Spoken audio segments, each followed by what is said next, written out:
조금 전에 읽었던 우리 신명기 19장 1절부터 13절까지 말씀을 통해서 도피성이라고 하는 제목으로 하나님 말씀 전하겠습니다. 우리가 살다 보면 많은 죄를 짓고 또 실수를 하기도 합니다. 어떤 거는 정말 작은 실수인 경우가 있고요. 어떤 거는 큰 죄가 있기도 합니다. 오래전에 범한 실수도 있고 또 최근에 범한 실수도 있을 수가 있습니다. 우리는 한 가지 비슷한 성향을 가지고 있는데요.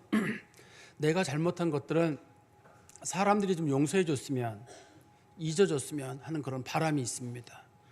그렇지만 거꾸로 다른 사람들의 잘못은 좀처럼 용서하지 못해요. 잊지를 않습니다. 예수님께서도 제자들에게 너희들이 누구든지 대접을 받고자 하는 대로 남을 대접하라.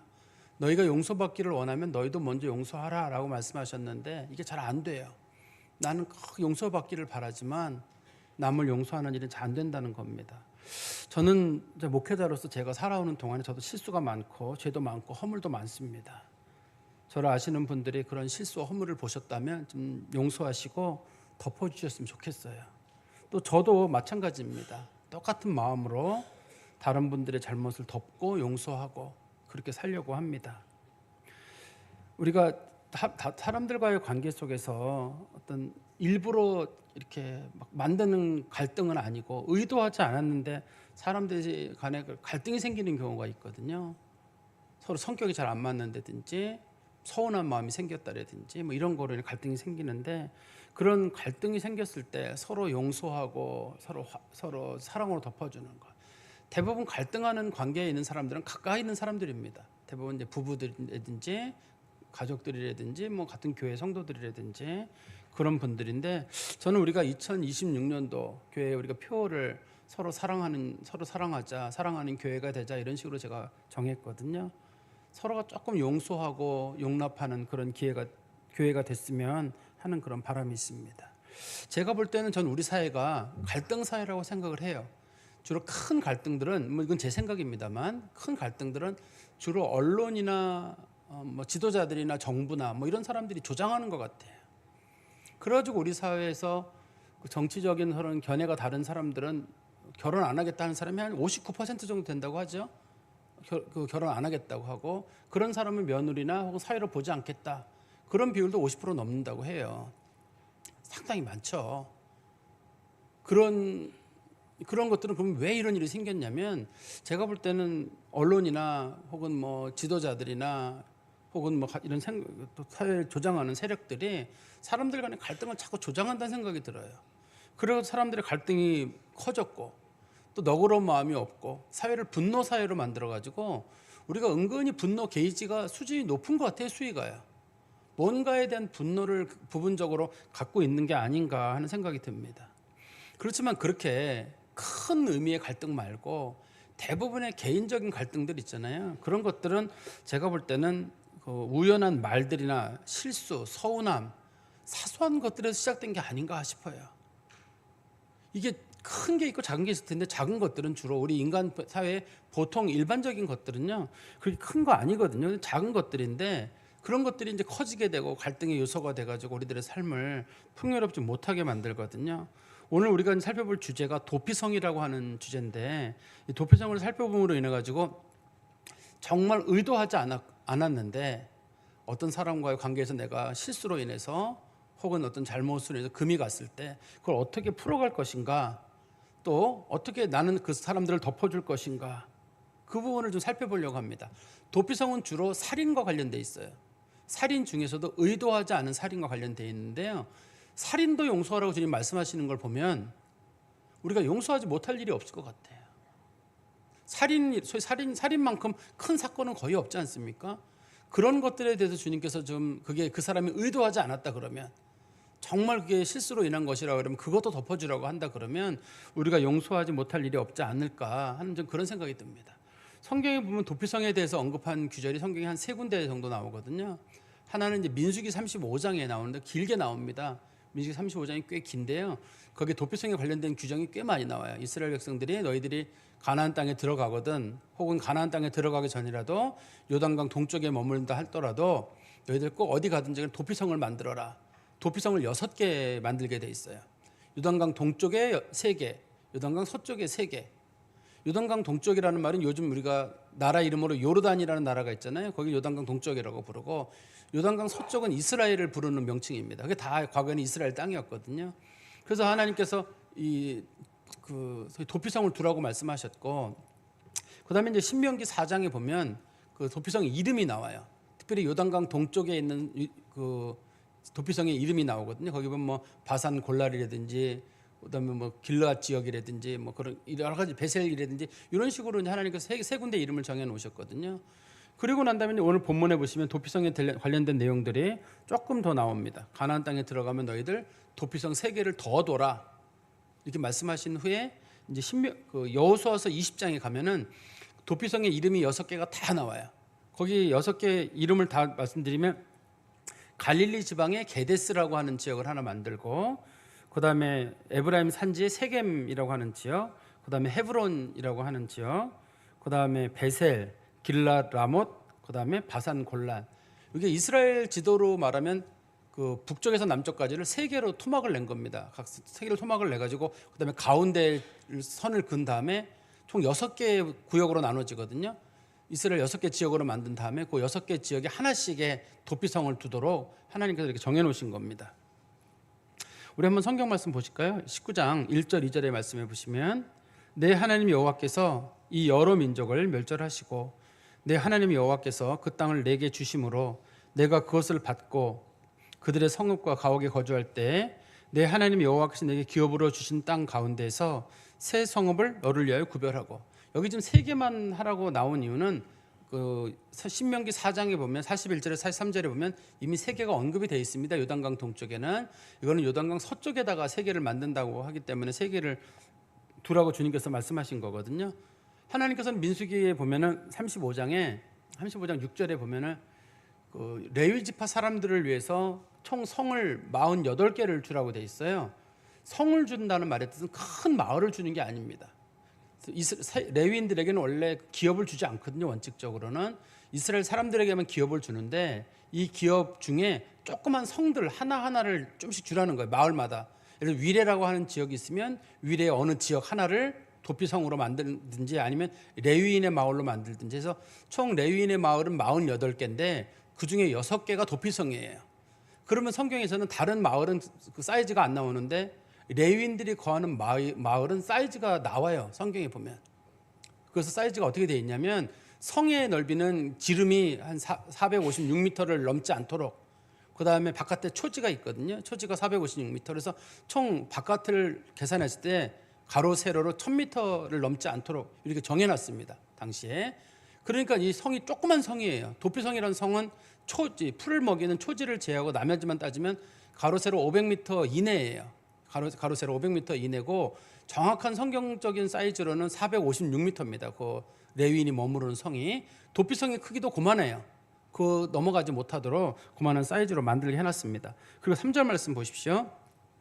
내 하나님 여호와께서 내게 기업으로 주시는 땅 전체를 세 구역으로 나누어 길을 닫고 모든 살인자를 그 성읍으로 도피하게 하라.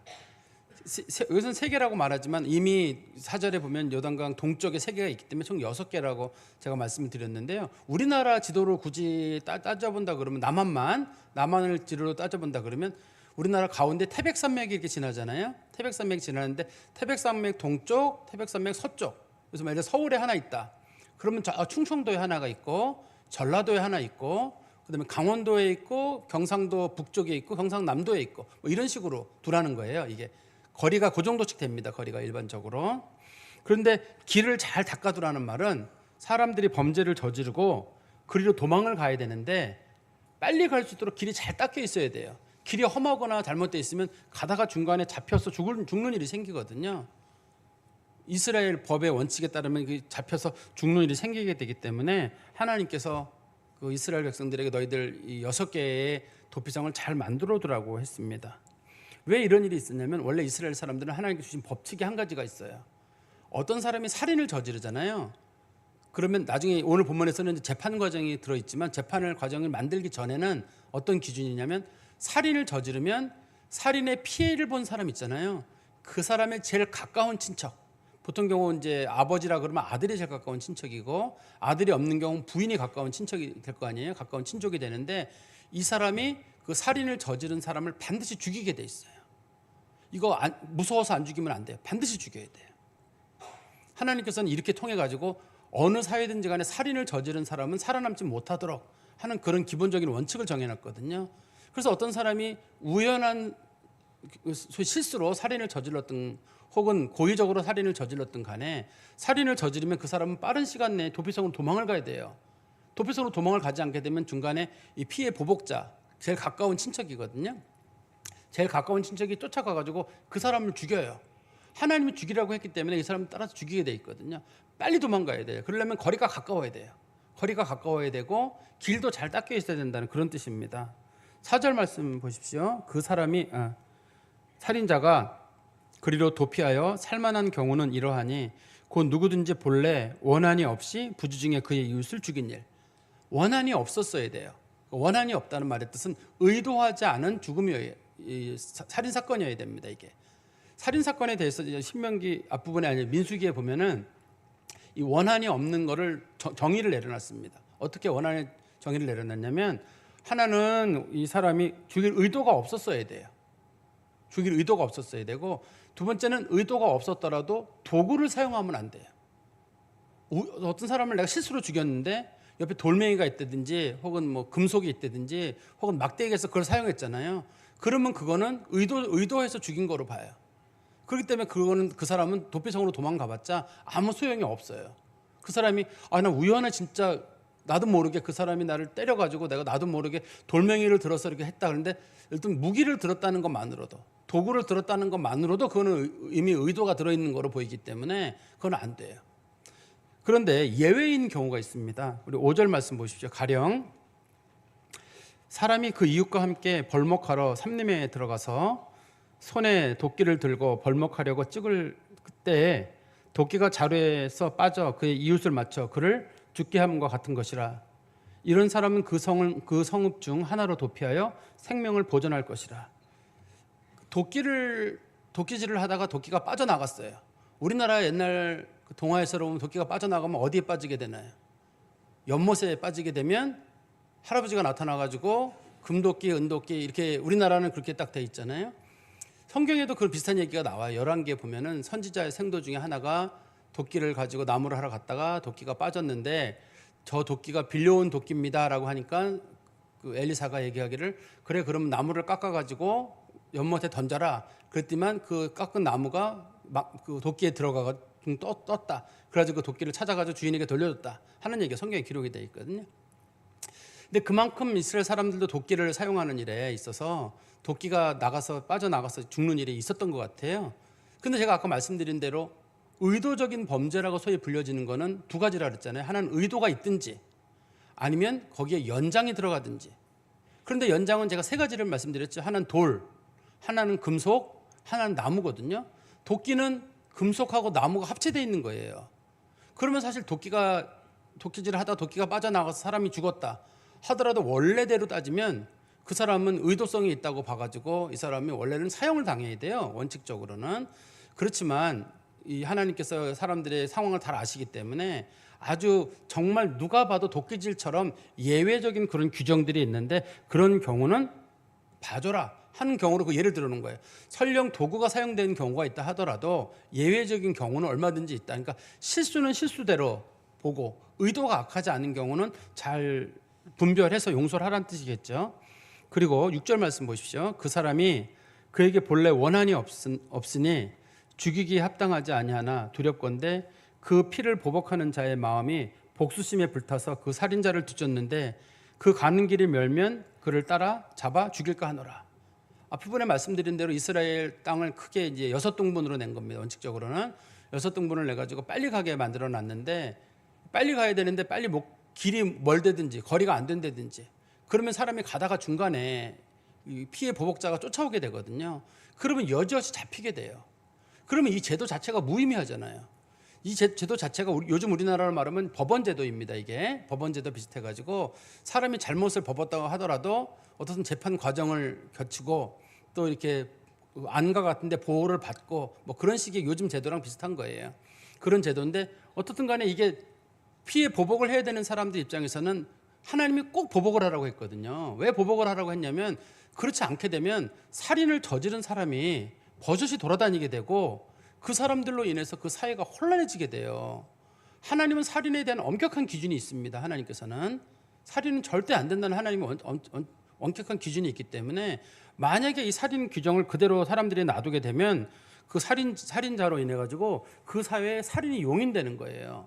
하나님께서는 살인을 얼마나 조심스럽게 했냐면 살인을 한 사람이 있다. 그게 발견이 되잖아요. 그 옆에 있는 친인척 중에 누군가가 돌멩이를 들어서 그 사람을 쳐 죽여도 원래 한마디 말이 못하게 돼 있어요. 그런데 이제 이 사람이 실수로 살인을 저지른 경우는 빨리 도망가야 되거든요. 왜냐하면 이 피해 보복자는 분이 차 있기 때문에 걸음이 엄청 빠를 거예요. 이 사람은요. 진짜 빨리 도망가서 숨어야 되는 그런 과정이 있다고 보시면 될 것 같아요. 7절 한번 보실까요? 그러므로 내가 네게 명령하기를 새 성읍을 너를 위하여 구별하라 하였노라. 여기 동쪽에서 이게 지금 서쪽에 3개거든요. 동쪽에도 3개가 총 6개를 만들라는 뜻입니다. 8절 9절에 보시면 내 하나님 여호와께서 내 조상들에게 맹세하신 대로 내 지경을 넓혀 내 조상들에게 주리라고 말씀하신 땅을 다 내게 주실 때 또 너희가 오늘 내가 너희에게 명하는 이 모든 명령을 지켜 행하여 내 하나님 여호와를 사랑하고 항상 그 길로 행할 때에는 이 셋 외에 새 성읍을 더하여 분명히 이 3개라고 말했는데 또 3개를 더하면 9개인가? 이미 동쪽에 3개, 서쪽에 3개 만들고 이 3개라고 하니까 여기다가 또 3개 더하면 9개인가 이렇게 생각하기 쉬운데 여기서 말하는 이 셋은 지금 이스라엘 백성들이 신명기를 기록하고 있는 이 시점에 모압 지방에 있습니다. 요단강 동쪽에 있기 때문에 요단강 동쪽에다가 하나님이 3개를 만들려고 했거든요. 길르앗 라못이라든지 혹은 바산 골란이라든지 베셀 같은 지역을 만들어 놓으라고 했기 때문에 그 3개에다가 3개를 더하라는 뜻이에요. 총 6개를 만들라고 하나님께서 말씀하시는 겁니다. 그리고 10절 말씀 보십시오. 내 하나님 여호와께서 내게 기업으로 주시는 땅에서 무죄한 피를 흘리지 말라. 이같이 하면 그의 피가 내게로 돌아가지 아니하리라. 그런데 어떤 사람이 정말 잘못이 없는 사람인 경우는 그 사람이 피해서 숨을 수 있도록 정말 죄를 범하지 않은 사람들은 살아남아야 된다는 원칙이에요. 그런데 이제 이게 잘못하다 보면은 살인자도 죽고 살인을 한 사람도 죽을 수가 있어요. 무슨 말이냐면 하나님은 처음에는 피해 보복자에게 죽이라고 얘기를 했지만 잘못이 없는 게 나중에 밝혀지게 되면 그 살인자를 죽인 사람도 마찬가지로 살인자가 될 거거든요. 그 사람도 살인자가 되게 됩니다. 그러면은 이 살인자가 되게 되면 그 처음에 가해를 했던 사람, 그 사람은 죽었다고 쳐요. 그러면 그 사람을 죽인 사람이 있을 거 아니에요. 그럼 그 사람이 또 가해자가 될 거 아니에요. 그러면 그 또 자녀들이 있을 거 아닙니까? 처음에 죽은 사람의 자녀들이. 그 사람이 또 그 사람을 공격할 거 아니에요. 제가 예를 하나 드리면 제가 한 10여 년쯤 전인가 이렇게 뭐 TV 보다 보니까 특파원 보고 같은 거 프로그램에 알바니아라는 동구권에 있는 나라가 나오더라고요. 그때 이제 알바니아가 뭐 공산 국가에서 채 벗어났을 땐가 뭐 그런 잘 모르겠네. 그때쯤이었던 것 같은데 알바니아 어느 도시를 하나 보여주는데 사람이 없어요. 한 명도. 그래서 왜 이 도시에 사람이 없냐라고 보니까 그 알바니아가 이 풍습을 가지고 있어요. 사람을 하나 죽이는 경우 그 가족들이 그 사람을 총으로 쏴서 죽여도 돼요. 그 풍습을 가지고 있어요. 법으로는 물론 못 죽이게 돼 있지만 그 사회 통념상 누가 누구를 죽인 경우 그 가족들 중에 누군가 이 사람을 총으로 쏴서 죽일 수가 있어요. 법으로. 그래서 어떤 사람이 실수로 누군가를 하나 쐈어요. 총으로. 그랬더니 이 쐈는데 그 가족들이 피해자의 가족들이 있을 거 아니에요. 피해자의 가족들이 그 가해자의 가족들을 전부 다 총으로 쏘는 거예요. 너무나 많은 사람이 죽었어요. 그럼 이 사람들이 또 1차 가해자 있잖아요. 1차 피해자. 그 식구들을 또 총으로 쏘는 거예요. 그러다 보니까 그 동네가 그 친인척들로 구성된 동네인데 아무도 집 밖을 못 나가요. 나가면 총에 맞아 죽는 거예요, 다들. 이게 비슷한 일이 생기는 거예요. 만약에 잘못 없는 사람을 누가 가서 죽였다. 근데 그 사람이 잘못 없는 게 밝혀졌다. 그러면 또 그 친인척 중에 누군가가 그 사람을 또 공격할 거고 또 그 사람 죽고 나면은 원래 피해 보복 원칙에 따라서 또 공격을 할 수 있고 그러니까 하나님께서 이런 피해 보복 사건이 안 생기게 하려면 일단은 잘못을 범한 사람들은 사람을 죽이는 게 고의적이든 고의가 아니든 간에 일단은 먼저 도피성으로 피하라 이렇게 하나님 말씀을 해놓으신 거죠. 이 목적 자체는 뭐냐면 우발적으로 살인을 범한 사람들 그런 사람들을 피할 수 있도록 만들어 놓은 제도입니다. 그런데 이 살인 사건이 나면 그러니까 그 우발적으로 했든 혹은 이 사람이 고의적으로 했든 간에 이 사람은 일단은 피해야 돼요. 여기를요. 피해가지고 도피성으로 도망가 있어야지만이 그 사람이 살 수가 있습니다. 도피성으로 일단은 도망은 가야 돼요. 우리로 말하면 이제 뭐 경찰이나 이런 데 도움을 청해가지고 일단은 피해 있어야 됩니다. 생각하기를 나는 정말 의도하지 않았다. 난 떳떳하다. 떳떳해도 피해 보복자는 그걸 용서를 하지 않기 때문에 그거를 그 사람을 공격할 거거든요. 그렇기 때문에 내가 의도해서 사람을 죽였든 의도해서 사람을 죽이지 않았든 간에 도피성으로 도망가야 돼요. 제가 아까 말씀드린 도피성은 크기가 작아요. 500m가 안 되거든요. 가로 세로. 거기서 있어야 되는 거예요. 이 사람이요. 언제까지 보통 머무르냐면 그 사람이 있던 시대의 대제사장이 죽을 때까지예요. 대제사장은 여러분 잘 아시는 대로 이 종신직이거든요. 아버지가 죽으면 그 아들이 되어서 일을 하게 되는데 제제사장이 나이가 젊어서도 될 수가 있어요. 그럼 대제사장이 30살에 대제사장이 됐다. 그러면은 그 대제사장이 한 90에 죽거든요. 옛날에 보면은. 그러면 60년 동안 거기 갇혀 있어야 돼요. 못 나갑니다. 이 사람이 원칙적으로는. 근데 이거는 지금 고의적인 살인이 아닌 경우인데 그럼 고의적인 살인인 경우가 나오는데 11절 말씀 보십시오. 그러나 만일 어떤 사람이 그의 이웃을 미워하여 엎드려 그를 기다리다가 일어나 상처를 입혀 죽게 하고 이한 성읍으로 도피하면 그러나 고의적인 살인이 일어난 경우입니다. 고의적인 살인이 일어난 경우에 대해서는 하나님께서는 그거에 대해서 엄격하게 책임을 물으라고 하셨어요. 왜 책임을 묻지 않게 되면 그 사회가 살인을 용인하는 사회가 돼요. 우리 사회는 살인을 저질렀다고 해가지고 살인을 살인으로 갚지 않잖아요. 우리는 살인을 저질렀다고 해도 뭐 정상 참작도 하고 혹은 뭐 저는 양형 기준을 모르겠습니다만 보통 뭐 10년, 15년 이런 징역형 정도 매기는 거로 제가 알고 있거든요. 그럼 그 정도 매기는데 이걸 매기다 보니까 사람들이 그래 뭐 내가 너 죽이고 나 감옥 가겠다 이런 식으로 사람이 나올 수가 있거든요. 근데 이스라엘에서는 사람이 사람을 죽인 경우는 어떤 경우도 상관없이 사형으로 처리하게 돼 있어요. 사형으로 처리하게 돼 있기 때문에 사람을 함부로 못 죽여요. 실수로도 사람 함부로 못 하게 돼 있습니다. 원칙적으로는. 근데 지금 우리 사회가 이 살인이 용인되는 사회를 살아가고 있는 것 같아요. 우리가 사람을 죽이고도 우리가 그거에 대한 적절한 대가를 그 형을 못 받거든요. 일반적으로 본인으로서는 10년, 15년 받으면 많이 받았다 생각하겠지만 한 사람의 생명을 거둔 것 치고는 너무 적어요. 엄칙적으로는. 그다음에 두 번째는 우리가 그 안락사나 소위 존엄사라고 불려지는 그 부분에 대해서도 그것도 사람들이 모르고 죽이는 건 아니잖아요. 의사들도 알고 죽이는 거고 본인도 알고 들어가서 죽는 거거든요. 본인이 내가 결정을 했든 의사들의 조력을 받았든 소위 조력사라고 죽든 간에 성경에서는 이런 죽음도 안 돼요. 사람의 죽음에 누가 개입해서 사람을 죽이는 건 도와달라고 했든 뭐 이건 다 안 되는 일입니다. 또 성경에서는 낙태도 엄격하게 금해요. 이 여성들의 인권을 소중히 여기시는 분들은 아니 이제 임신해가지고 이게 큰 문제가 되는데 이걸 어떻게 할 것이냐. 또 이게 강제에 의한 그런 임신인 경우는 이건 또 여자의 인권을 생각해야 되지 않냐 그러는데 성경은 항상 피해자의 인권이 우선이 되거든요. 엄마 뱃속에 있는 아기의 인권이 우선이에요. 우선이기 때문에 엄마도 잘못하면 내가 어려움에 좀 피해자가 됐지만 동시에 가해자가 될 수 있는 거거든요. 한 사람의 인권에 대해서. 우리 사회에서는 아기는 태어나지 않았다 그러는데 그러면 아기를 언제부터 언제까지를 우리가 기준으로 정하나요? 보통 경우 아마 낙태 기준을 정하거나 또 낙태 가능 기준을 정할 때 12주, 뭐 18주 뭐 이런 식으로 정하는 기준이 있어요. 국가에서 정하는 기준이 있는데 그러면 12주를 정했으면 13주 된 애는 살아남고 12주 된 애는 죽고 또 어느 국가가 정할 때 엄마가 출산을 했으면 살아야 되고 출산을 안 하면 뱃속에서 있으면 낙태를 해도 된다. 그게 만약에 법인 나라들은 애들 태어날 준비 다 하고 있다가 또 갑자기 그냥 죽는 일이 생기게 되고 또 요즘은 또 부모들이 아이들 출산에 별로 관심이 없어가지고 아이들 쓰레기통이나 이렇게 버리는 일들 있잖아요. 아이들 낳고 나서 잘 안 되는 일이에요. 하나님께서는 정한 기준에 따르면 그거는 그 엄마가 사형을 당할 일이에요. 하나님께서는 이 문제에 대해서 아주 엄격하게 얘기를 하고 있는데 그러면 실수로 사람 죽인 거에 도피성으로 피하면 끝나느냐? 그것도 적절한 대가를 치러요. 내가 정말 실수를 한 문제고 정말 의도하지 않았다 하더라도 사람의 생명을 해한 거에 대해서는 대가를 치르게 되는데요. 아까 제가 11절 말씀 다시 한번 보시겠어요? 그러나 만일 어떤 사람이 그의 이웃을 미워하여 엎드려 그를 기다리다가 일어나 상처를 입혀 죽게 된 경우 이거는 이제 고의적인 범죄잖아요. 고의적인 범죄에 대해서는 민수기 35장 16절에서 18절에 보면 언급이 되어 있습니다. 어떤 게 고의인지.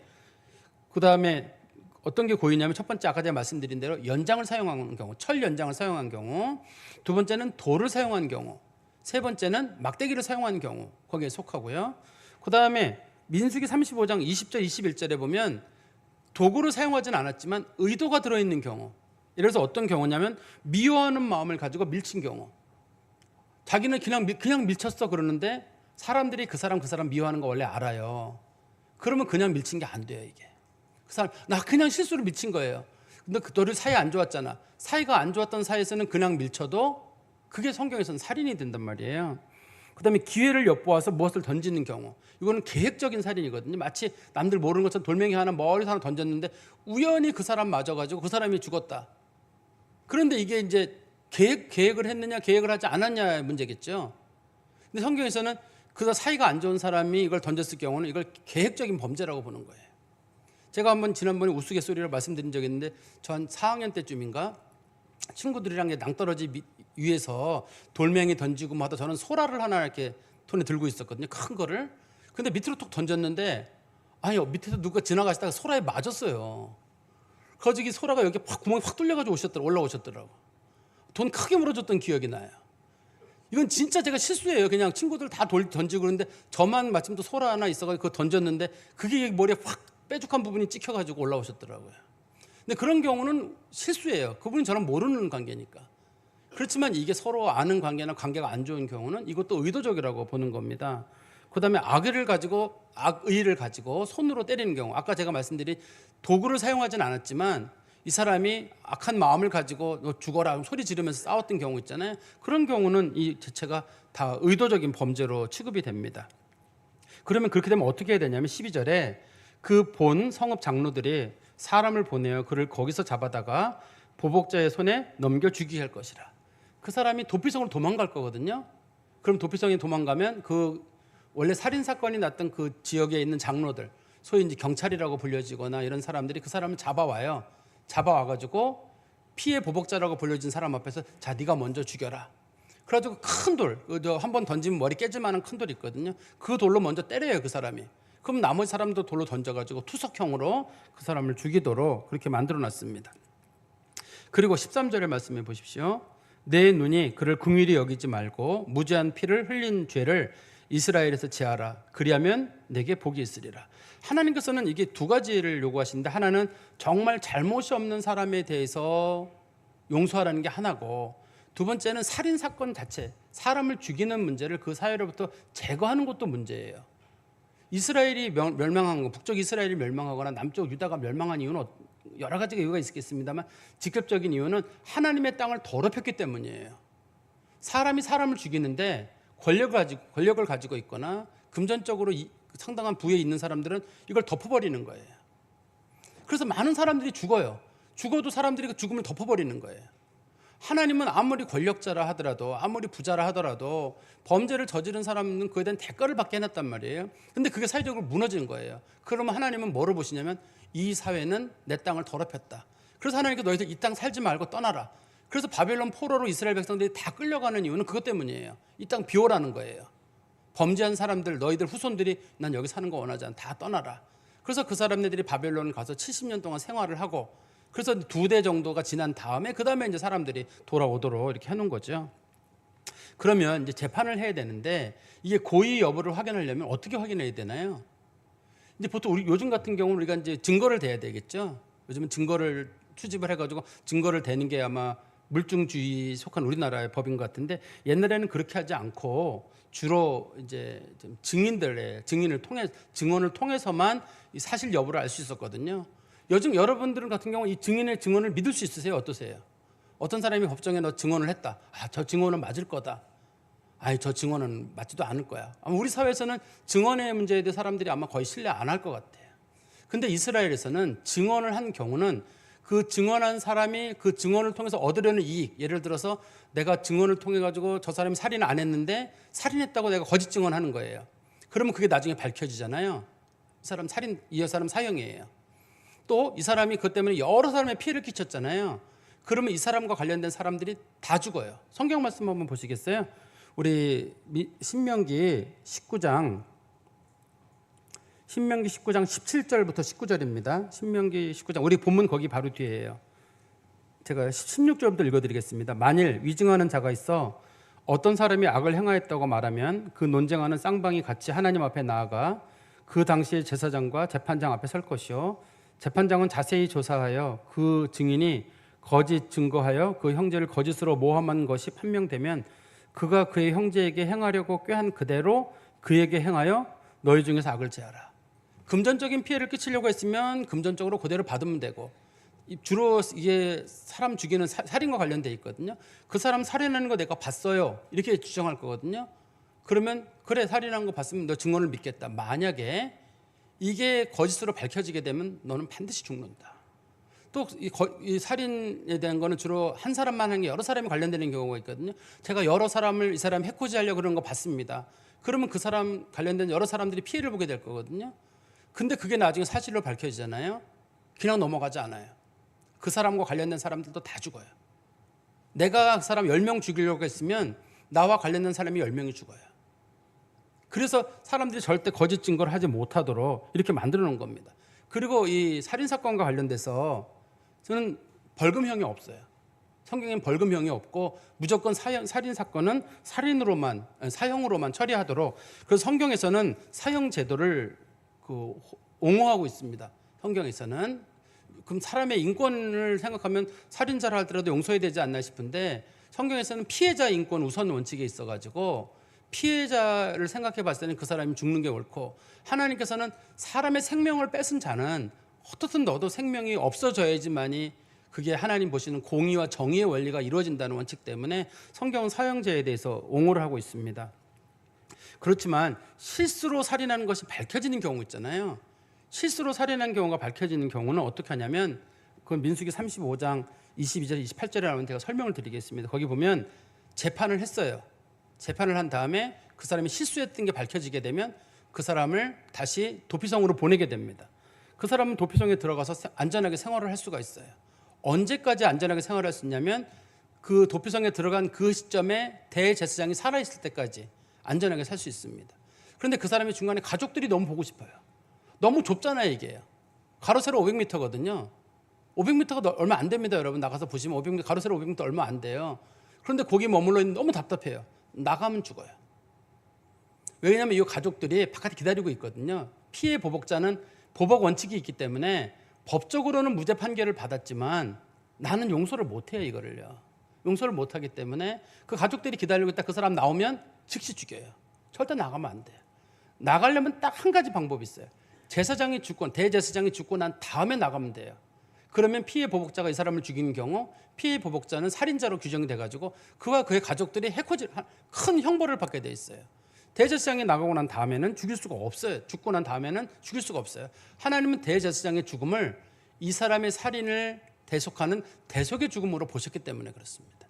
제가 좀 말씀을 정리해서 말씀드리면, 우리가 이 대속의 죽음을 그리스도의 대속의 죽음과 좀 비교해서 볼 수가 있는데 조금 차이는 있어요. 대제사장이 죽은 경우, 그때 자기가 실수로 죄를 저질러서 사람을 죽인 경우는 대제사장이 죽으면 그 사람의 죄가 없어져요. 없어집니다. 실수로 범한 죄에 대해서는 없어지게 되고 그 사람이 자유를 얻게 돼 있어요. 근데 우리는 영원한 대제사장이신 그리스도로 말미암아 실수로 범한 죄든 혹은 우리가 의도적으로 범한 죄든 간에 그리스도는 다 용서가 되게 돼 있어요. 하나님 다 용서하시거든요, 이거를요.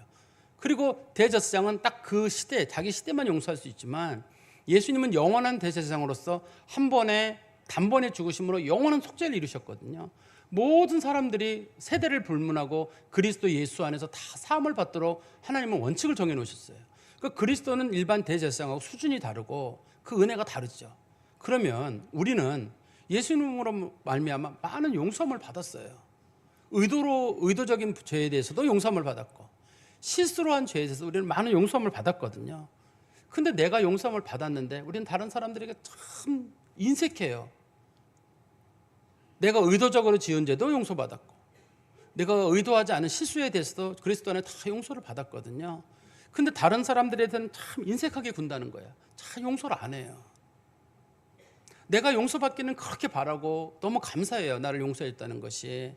그렇지만 당시에 우리가 이 성경 말씀을 잘 보면 예수님 주신 말씀보다는 이 시대가 엄격하거든요. 예수님은 원수를 사랑하라, 너희를 박해하는 자를 기도하라 그랬지만 여기서는 그런 내용은 아니잖아요. 그 정도까지는 아닌데, 어떻든 실수로 어떤 사람이 잘못을 범했다 한다 그러면 하나님께서는 웬만하면 용서하고 덮어줘라.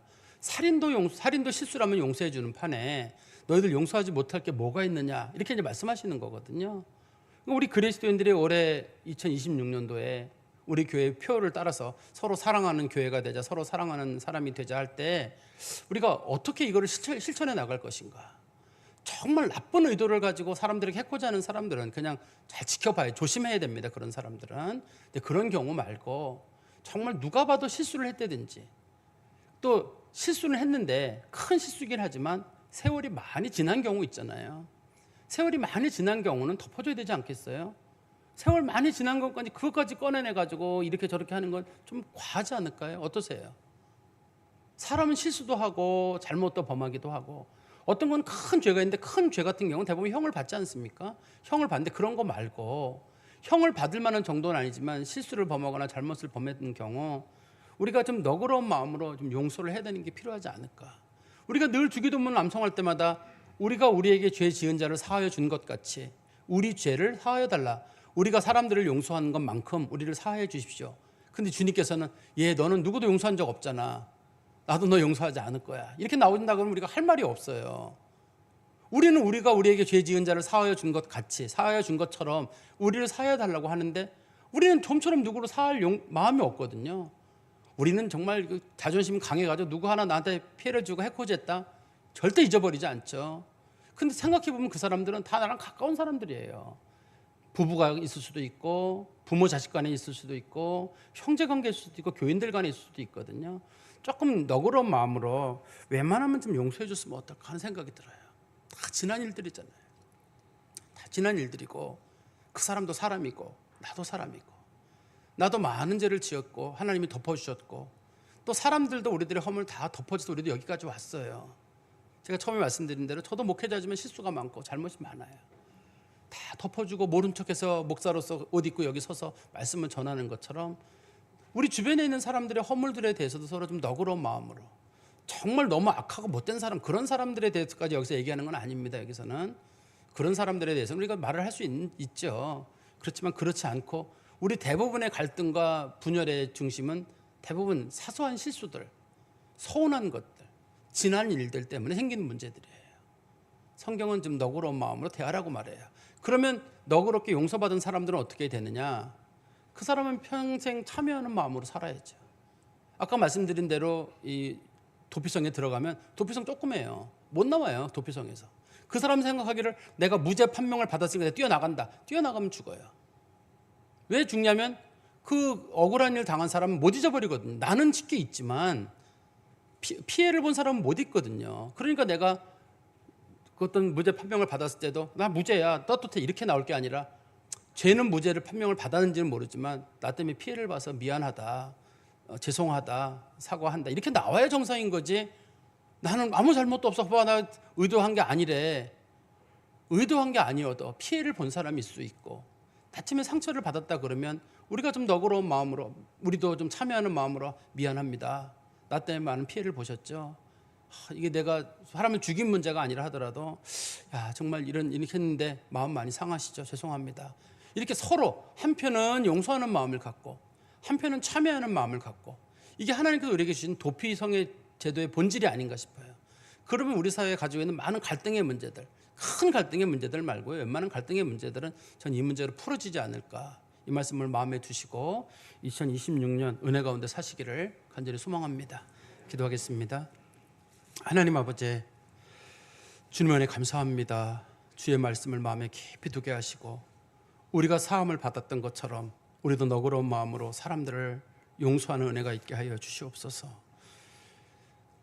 우리가 때로는 알고도 죄를 짓고 때로는 모르고도 죄를 짓습니다만 우리 주 예수 그리스도께서는 우리들의 허물을 다 덮으시고 우리를 정죄하지 아니하시고 하나님의 은혜의 자리로 저희를 이끌어 주셨는데, 용서받은 사람답게 우리도 용서하는 자들이 되게 하시고, 용서하지 않는 것이 때로는 우리를 병들게 만들고 우리를 더 악하게 만들 수 있다는 사실을 기억하고 늘 너그러운 마음으로 용서하는 자들이 되게 하시고, 또한 사람들에게 피해를 끼친 사람들은 참여하는 마음으로 마지막 인생까지 잘 살아가도록 하나님 도와주시옵소서.